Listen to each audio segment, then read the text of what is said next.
Terima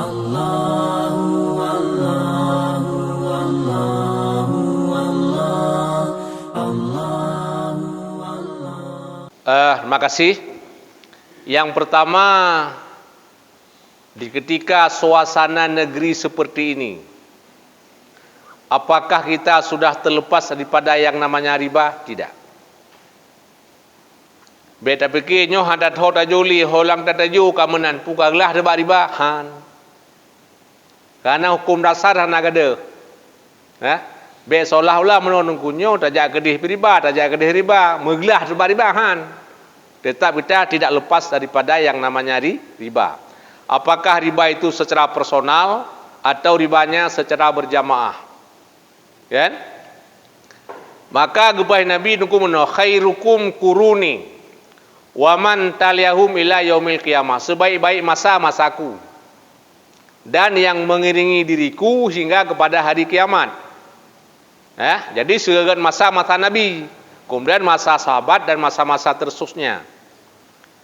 Sehingga bahasa yang lain Nabi pun pegah bada'al islamu gharib wa sayaudu gharib kama bada'a fatuba lil ghuraba. Islamnya datang secara aneh, Pak. Aneh. Ganji. Kenapa aneh? Karena yang menerima Islam kan tokoh-tokoh. Di pihak orang tua Abu Bakar Siddiq, di pihak urinang Khadijah binti Khuwailid, di pihak anak muda Ali bin Abi Talib, urung-urung hebat Abu Lahab, Abu Jahal, Khalid bin Walid, Abu Sufyan, awanyan hanya terima Islam. Yang terima hanya beberapa orang saja, orang-orang kecil otenya. Aneh. Putra ke Nabi wa sayaudu gharib, dan Islam pada akhirnya juga akan aneh.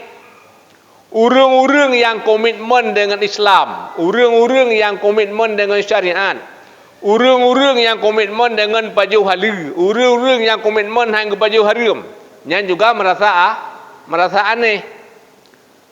Hai pakan iron hana leh rumah. Hai long publo pade, long publo jagung, long publo kambing, publo manok, nyak enho beroleh. Hai menyodup na pade ron, dunan na lampuh ron, na lampuh belang numpa mai ron menuju belah mahan. Nyal he tingkat leh rumah iron. Cok mentang mudua mah ya pudu babeng BNI lah kepeng bawanya bayi bacot leh rumah nu. Hai long. Ilung kaji ku jajak belang mentang bebe nasil lu pegat rumah bebe lu hana masalah. Ikut bi aneh ron. 17 mah belang ne rumah halu. Aneh. Bahasa Aceh bangai tak ron. Jadi putra ke Nabi fatuba lil ghuraba. Maka berbahagialah bagi urang yang bangai lagi nya nunggu. Yang gurunya nekun temon surga tengah hari kiamat. Tanya yang rumah-rumah dua degai motor laga-laga yang cok peng benuk tengah temang neraka. Idonya hayang ku. Idonya hayu pakai bajajah 60 gede desi timang dasi mentang sejuta tengah 60 gede. Galam gai mate tu, wate sakratil maut kaki cekai malaikat. Dan patih nu tengah dekat mate nu. Jadi long nu pegah ketanya han selesai lah masalah riba di ketika nanggro kalage nyo. Nekala ni nu baca Jakarta oronyo nu. Uru-uru yang komitmen dengan Islam nunggu. Ya enggak yasinkan aneh.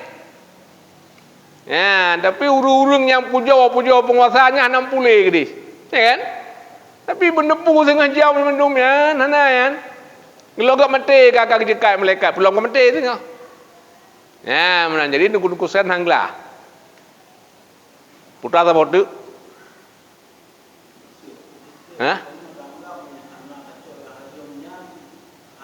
Yang katanya gitu ya. Yang katanya nunggu. Nyarulah ngakidah. Seolah-olah ikut keyakinan tanyo, akidah gedanyo, leh rumah tu punya tacok peng hariumian. Punya tacok peng hariumian halih rumah tu. Nya yakin hana si pura-pura. Ladung pura-pura pakai kan? Nyo kan yakin tu. Nyo menyo hana kuat pudu borok nyo bak bank BPD. Nyo Betul-betul halir mulu. Yakin tu, nya rusak dengan akidah. Tapi kalau kita tidak yakin, gura-gura tu, paneh lir rumah-rumah ni, cak peng-peng, kem-kem gura tu. Tapi bukan satu keyakinan. Nya dosa besar. Tapi akidah hanaru. Kak lanjut.